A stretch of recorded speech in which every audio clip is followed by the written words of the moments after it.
How many of you thought that Christine Ford sounded credible? I mean, you could hear the emotion coming forth. She was really reliving the trauma and everything that occurred that night.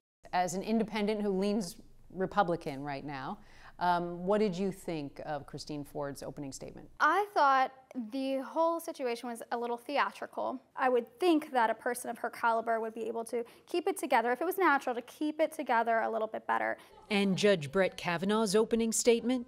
He broke down a little bit, he showed emotion, but he has worked his entire life to get where he is today. What did you think of the tone and the energy and the passion? He seemed angry and defensive, and I kept thinking to myself, why is he yelling? Wouldn't you be angry if you were him? If you were innocent and you got put through that, and if you in your heart believed you were innocent and you got put through that. Christine Ford's testimony about allegedly hearing Kavanaugh and his friend laugh at her in the bedroom resonated. That was the moment that made me angry. How horrible. Yeah, that made me bone chilling.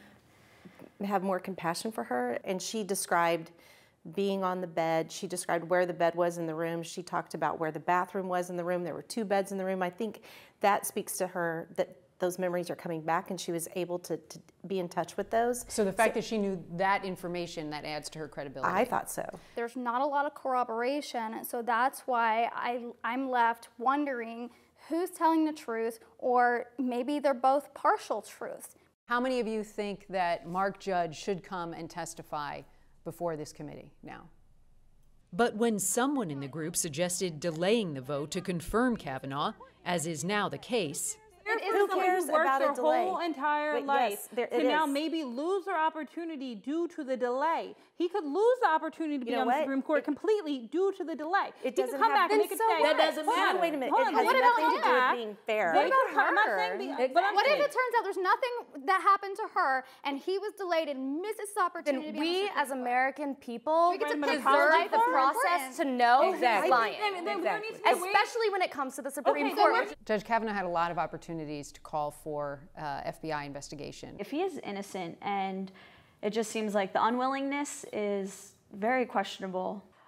All I kept hearing him say is, I am here talking now, like I'm telling my story now. And to me, that's not good enough, especially when you have Ford continually saying, let's do this FBI investigation. An FBI investigation, in my mind, would have given me more reason to believe him. And what about all the drinking some friends say he did? I testified that he's never had a blurry night and that he's never blacked out. I find that very hard to believe, especially for how many times he said, I like beer. How many of you think that you're ready to say that Judge Brett Kavanaugh should go on and be a Supreme Court justice? Raise your hand. None of you. What do you still want to know? I want to know why a potential Supreme Court judge wouldn't use every single tool he has to get to the truth, no matter what it is. Randy Kay, CNN, Sarasota.